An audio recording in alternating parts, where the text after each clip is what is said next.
Is it true, as conservatives like to repeat forever, that if you raise the minimum wage, there will be some workers who will lose their jobs because the employer now has to give them $10 an hour instead of $7.35 or $7.65, whatever it is? The answer is unambiguously yes.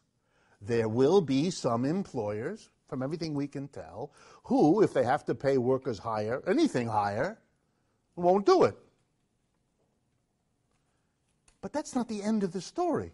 To say that that's going to happen is a little bit like saying, will there be, over the next 12 months, rain? Yes, there will be rain.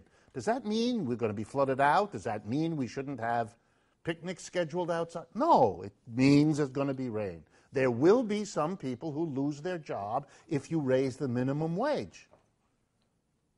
But what are the other consequences of the minimum wage? Well, if you raise the minimum wage for millions of workers, and remember, the minimum wage raising doesn't just affect the people who are at the minimum wage. Doesn't just mean that a person at $7.35 will go to $8 or $9 or $10 or whatever it is. Many other workers who get a bit more than the minimum wage have a wage that is determined in relationship to the minimum. In other words, they're given $1 more than the minimum, or $1.50, for all kinds of reasons. All of those people will see their wages go up. That means, and we have rough estimates of this, that somewhere on the order of 8 to 12 million Americans, minimum, will have their wages go up. When those people's wages go up, they will, this is going to come as rocket science to some, they're going to spend that money being poor people. Which means a lot more stuff is going to be sold to them because they've got more money to buy it. And if they buy more stuff, you're going to have to, get ready, hire people to make the extra stuff that they're buying, which is going to create jobs.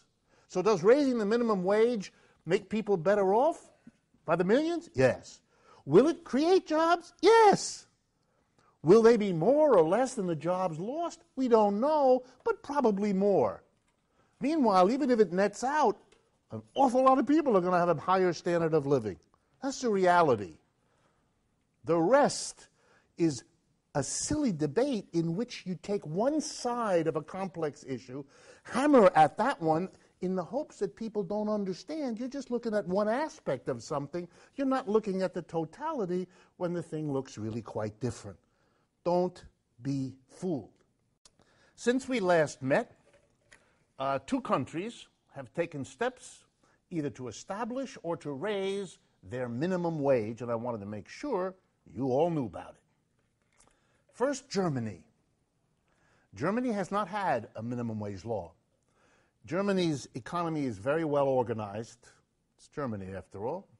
And they organize it in such a way that the employers, who are very well organized, sit down with the unions that are very well organized, and they work out a deal that covers everybody.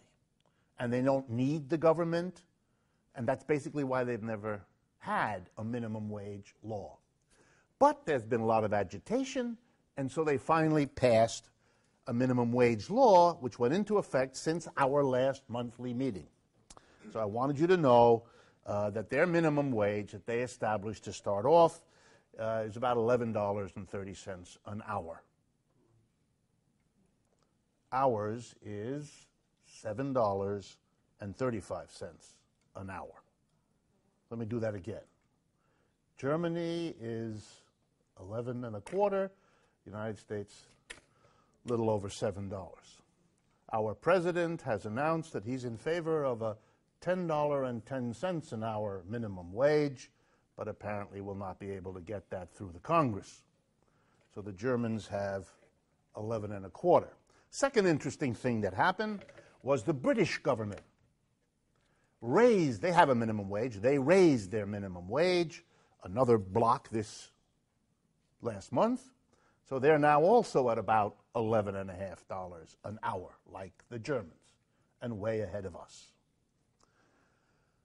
Denmark also has a minimum wage. That's $20.30 an hour. And let me say that again. Denmark has a minimum wage of $20.30 an hour. The Swiss, who have decided not to be what they once were, which is kind of asleep, but to actually, and I should be careful, I have French and Swiss relatives, so I don't mean to be nasty about the Swiss, but nonetheless, they have a democratic system that allows people to sign petitions, and then the items are put on the ballot. It's very easy in Switzerland to have something be voted on by the entire Swiss population. So they recently had a ballot initiative.